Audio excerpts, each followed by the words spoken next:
On one particular afternoon, the boy happened to have an exciting scene while he was in the banyan tree. Let's see that. Hissing defiance, his forked tongue darting in and out, the cobra raised 3 of his 6 feet off the ground and spread his broad spectacled hood. The mongoose bushed his tail. The long hair on his spine stood up. In the past, the very thickness of his hair had saved him from bites that would have been fatal to others. Though the combatants were unaware of my presence in the banyan tree, they soon became aware of the arrival of 2 other spectators. One was a myna and the other a jungle crow, not the wily urban crow. They had seen these preparations for battle and had settled on the cactus to watch the outcome. Had they been content only to watch, all would have been well with both of them.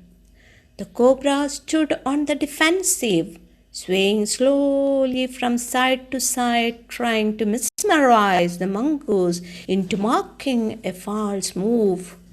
But the mongoose knew the power of his opponent's glassy, unwinking eyes and refused to meet them.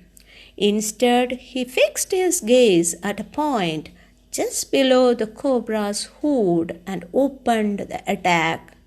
Moving forward quickly until he was just within the cobra's reach, he made a feint to one side. Immediately the cobra struck. His great hood came down so swiftly that I thought nothing could save the mongoose. But the little fellow jumped neatly to one side and darted in as swiftly as the cobra, biting the snake on the back and darting away again out of reach.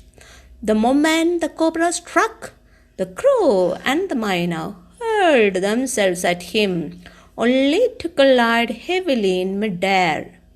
Shrieking at each other, they returned to the cactus plant. A few drops of blood glistened on the cobra's back. The cobra struck again and missed. Again the mongoose sprang aside, jumped in and bit.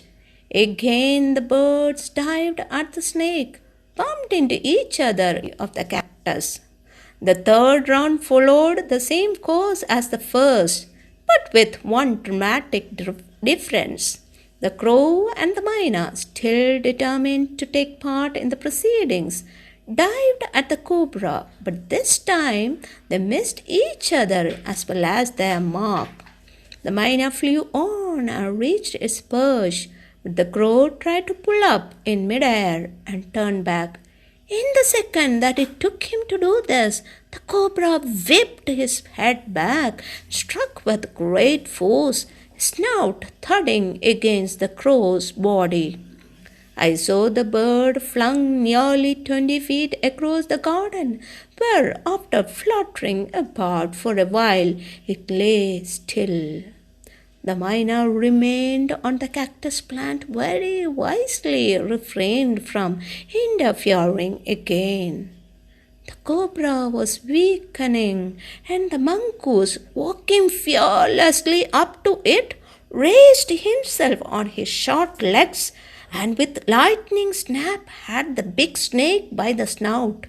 The cobra writhed and lashed about in a frightening manner and even coiled itself about the mongoose, but all to no avail. The little fellow hung grimly on until the snake had ceased to struggle. He then smelled along its skewered length and, gripping it round the hood, dragged it into the bushes. The myna dropped cautiously to the ground, hopped about, peered into the bushes from a safe distance, and then, with a shrill cry of congratulation, flew away.